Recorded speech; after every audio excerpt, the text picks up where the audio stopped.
ایک عالم دین نے کتاب میں پڑھا ایک عمل کو جس کا تعلق شیخ بہائی سے تھا. شیخ بہائی بہت بڑے عالم دین تھے، فقیہ بھی تھے، کنسٹرکٹر بھی تھے، آرکیٹیکٹر بھی تھے. انہوں نے امام رضا علیہ السلام کا حرم بنایا ہے.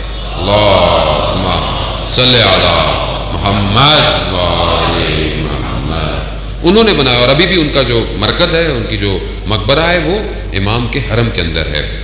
کہتے ہیں کہ جب یہ حرم بن رہا تھا تو انہوں نے جو کام کر رہا تھا اس کو ایک تعویذ دیا تھا اور یہ کہا تھا کہ یہ جو حرم کا دروازہ بناؤ تو یہ تعویذ دروازے کے اندر رکھنا، پھر دروازے کو مکمل کرنا. جب وہ واپس آئے دیکھا دروازہ بنا ہوا ہے. کہا تعویذ رکھا؟ کہا نہیں رکھا. کہا کیوں نہیں رکھا؟ جب میں نے آپ کو کہا تھا. کہا جب تعویذ رکھنے کا وقت آیا تو رات کو میں جب سو رہا تھا تو میں نے خواب میں امام کو دیکھا. امام نے کہا کہ یہ تعویذ دروازے میں نہیں رکھنا. کہا 1 دن 2 دن 3 دن جب میں نے امام کو دیکھا تو میں سمجھ گیا کہ امام نہیں چاہتے یہ تعویذ دروازے میں ہو. تو شیخ بہائی بیٹھ گئے اور گریہ کرنے لگے. کہا کیوں رو رہے ہیں؟ کہا میں نے جو تعویذ بنایا تھا نا وہ تعویذ ایسا تھا کہ کوئی بھی صرف حلال زادہ اس دروازے سے اندر آ سکے گا، کوئی اور نہیں آئے گا، مگر امام نہیں چاہتے تھے. کیوں؟ رؤوف ہے، مہربان ہے.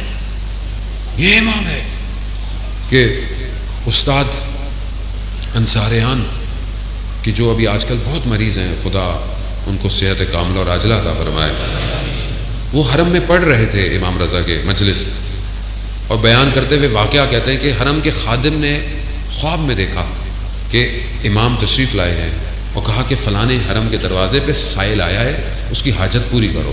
ظاہر ہے حرم کا خادم تھا، اس کے خواب ہمارے جیسے خوابوں جیسے نہیں ہوتے. وہ اٹھا دروازے پہ گیا تو دیکھا کہ کوئی شخص نظر نہیں آ رہا، ایک کتا ہے.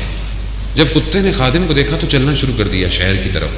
شہر کی گلیوں میں گیا، وہ جو نالوں میں جو اوپر جنگلہ بنا ہوتا ہے اس میں اشارہ کیا تو اس کا بچہ پھنسا ہوا تھا.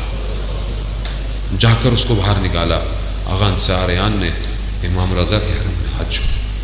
یا امام رضا، ہم بھی آپ کے حرم آئے ہیں، ہم جانور سے کم تو نہیں، ہماری حاجتوں کو بھی پورا کر. عزیزان محترم، بڑی گرفتاری ہے مرنے سے پہلے. شب جمعہ ہے نا، میں اس لیے یہ بات عرض کر رہا ہوں.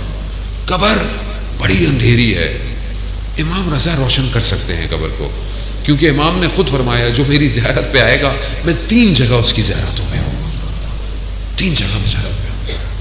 تو شیخ بہائی سے یہ عمل عالم دین کہتے ہیں کہ میں نے کتاب میں پڑھا کہ یہ ایک عمل لکھا ہوا تھا کہ 10 دن یہ عمل کیا جائے، بدھ سے شروع ہو اور جمعے کو ختم ہو. 10 دن 100 دفعہ پڑھنا ہے یہ فجر کے بعد. یہ عمل کیا جائے، 10ویں دن اگر تمہاری حاجت پوری نہ ہو تو شیخ بھائی کہتے ہیں کہ تم مجھے برا بھلا کہنا. عالم دین کی حاجت تھی، انہوں نے پڑھا، 10 دن گزر گئے، حاجت پوری نہیں ہوئی. تو انہوں نے بڑا شکوہ کیا شیخ بھائی سے. کہا کہ دیکھیں مجھے مسئلہ نہیں ہے، لیکن اگر یہ عمل کسی اور عام آدمی کے ہاتھ میں چل گیا وہ آپ کو برا بھلا بولے گا، کیوں آپ نے ایسا بولا؟ وقت گزر گیا. اس عالم کا بیٹا ایک آغائے جنتی ان کے پاس جاتا تھا جن کے پاس روحیں بلانے کا علم تھا. ایک دن بیٹا گھر آیا، کہا میرے فلانے شخص نے کہا ہے کہ شیخ بھائی کی روح نے آپ کو بلایا ہے. اب یہ بڑے پریشان تھے، یہ خیر یہ پہنچے وہاں پہ تو وہ جو روحیں بلاتا ہے کہتا ہے میں نے شیخ بھائی کی روح کو کئی دفعہ بلایا مگر کبھی بھی نہیں آئے، اتنے مصروف ہیں عالم برزخ میں، لیکن آپ نے پتہ نہیں کیا کیا ہے جس کی وجہ سے. خیر بولا بلایا. خیر قصہ بہت بلانی ہے. اس روح کو بلانے کا جو عمل ہوتا ہے وہ ایسے نہیں ہوتا کہ آپ سے گفتگو کرتی ہے، آپ جو لکھ کے دیتے ہیں اس کا جواب آپ کو لکھا ہوا آ جاتا ہے. آپ مت کوشش کیجیے گا نا مجھے بلانا آتا ہے روحوں کو. خیر وہ بلایا تو شیخ بھائی نے لکھا کہ عمل صحیح ہے، کتاب میں غلط لکھا ہو، بدھ سے شروع نہیں کرنا، جمعے سے شروع کرنا اور اتوار کو ختم کرنا ہے، 10 دن ہو جائیں گے. تو کہا اس نے ایسے ہی کیا. اس نے جب دوبارہ کیا تو عمل ہو. میں نے بھی پریکٹس کیا اور میرے بھی کام ہو گیا. بہرحال میں نے کئی لوگوں کو دیا. اب دیکھیں کوئی بھی کام ہونا ہوتا ہے اس میں خدا کی بھی مصلحت ہوتی ہے یقیناً، اور جب کوئی انسان عمل کرے تو پہلے اپنے آپ کو بھی تو دیکھے اس کا باقی عمل کیسا ہے. باقی عمل اچھا نہ ہو، ہاتھ میں تسبیح پکڑ کے آپ عمل کرتے رہیں تو یقیناً عمل نہیں ہے. انسان کا اپنا عمل کیسا ہونا چاہیے. تو یہ ایک چھوٹی سی دعا ہے جو انٹرنیٹ پہ بہرحال موجود ہے، میری ویڈیوز بھی موجود ہیں. جمعے سے شروع کرنا ہوتا ہے، اتوار کو ختم ہوتا ہے. 10 دن ہر روز 100 دفعہ پڑھنا ہے.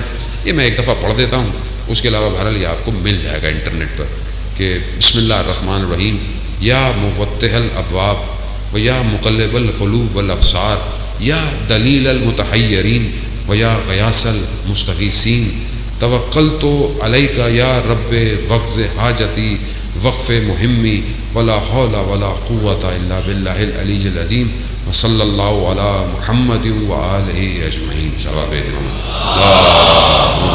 صلی علی محمد آل محمد. مجھے کیونکہ کسی نے بہرحال کہا تھا تو میں نے اپنا وظیفہ سمجھتے ہوئے نعرہ حیدری. عزیزان محترم، شب جمعہ ہے، بہرحال میں اپنی گفتگو کو سمیٹتا ہوں اور شب جمعہ کی طرف وارد ہوتا ہوں.